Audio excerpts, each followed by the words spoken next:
বন্ধুসকল নমস্কাৰ আশা কৰোঁ আপোনালোক সকলো কুশলে আছে আৰু কুশলে থাকিব লাগে বন্ধুসকল এই মুহূৰ্তত কৰ্মচাৰীসকলৰ বাবে এটা অতিকৈ দৰকাৰী আৰু গুৰুত্বপূৰ্ণ ইনফৰমেশ্যন প্ৰকাশ হৈছে জনাবলৈ লৈছো যে যিসকলে হোম লোন লৈছে বা হোম লোন ল'বলৈ বিচাৰে তেওঁলোকৰ বাবে এই মুহূৰ্তত প্ৰকাশ হৈছে এটা অতিকৈ দৰকাৰী আৰু গুৰুত্বপূৰ্ণ ইনফৰমেশ্যন তে বন্ধুসকল দেখুৱাবলৈ লৈছো এটা গুৰুত্বপূৰ্ণ ইনফৰমেশ্যন শেহতীয়াকৈ প্ৰকাশ হৈছে হোম লোনৰ ওপৰত স্ক্ৰিনলৈ মন কৰিব যে ৰিজাৰ্ভ বেংক অফ ইণ্ডিয়াই হোম লোনৰ বাবে দিলে নতুন নিৰ্দেশনা এই মুহূৰ্তত এটা গুৰুত্বপূৰ্ণ ইনফৰমেশ্যন বুলি ক'ব পাৰি আৰু এই গুৰুত্বপূৰ্ণ ইনফৰমেশ্যনটো পোৱাৰ লগে লগে আপোনালোকক জনাবলৈ যত্ন কৰিছো দেখুৱাবলৈ লৈ আছো চাও ইয়াৰ পাছৰ যিখিনি গুৰুত্বপূৰ্ণ ইনফৰমেশ্যন আপোনালোকে স্ক্ৰিনলৈ মন কৰিব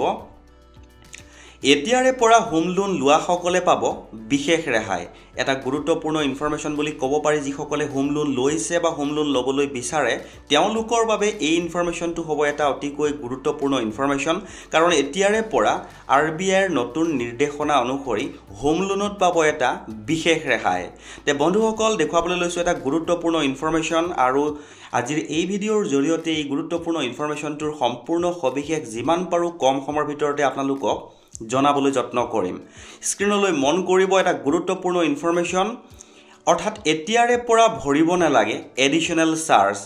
গুৰুত্বপূৰ্ণ ইনফৰমেশ্যন বুলি ক'ব পাৰি কাৰণ যিসকলে হোম লোন ল'বলৈ বিচাৰে তেওঁলোকৰ কাৰণে এই ইনফৰমেশ্যনটো এটা দৰকাৰী information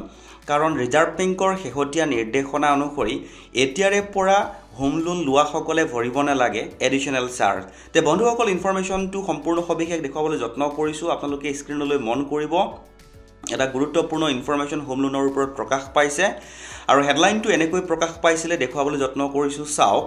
RBI implemented new rule for home loan ইনফৰমেশ্যনটো এনেকৈ প্ৰকাশ হৈছিলে হেডলাইনটো দেখুৱাবলৈ যত্ন কৰিছো আৰু ইয়াৰ পাছৰ যিখিনি গুৰুত্বপূৰ্ণ ইনফৰমেশ্যন আপোনালোকে স্ক্ৰিনলৈ মন কৰিব ৰিজাৰ্ভ বেংক অফ ইণ্ডিয়াই গৃহ ঋণৰ নতুন নিয়ম জাৰি কৰিছে সম্প্ৰতি ভাৰতীয় ৰিজাৰ্ভ বেংকে গৃহ ঋণৰ সন্দৰ্ভত নতুন নিয়ম জাৰি কৰি কৈছে যে বেংক আৰু আৰ্থিক প্ৰতিষ্ঠানসমূহে গৃহ ঋণ প্ৰদানৰ সময়ত ঋণৰ সুদৰ হাৰ পৰিৱৰ্তন হোৱাৰ সময়ত EMI ৰ সময়সীমা বৃদ্ধি আৰু EMI ৰ মূল্য বৃদ্ধি কৰাৰ বিকল্পৰ সুবিধা প্ৰদান কৰিব লাগে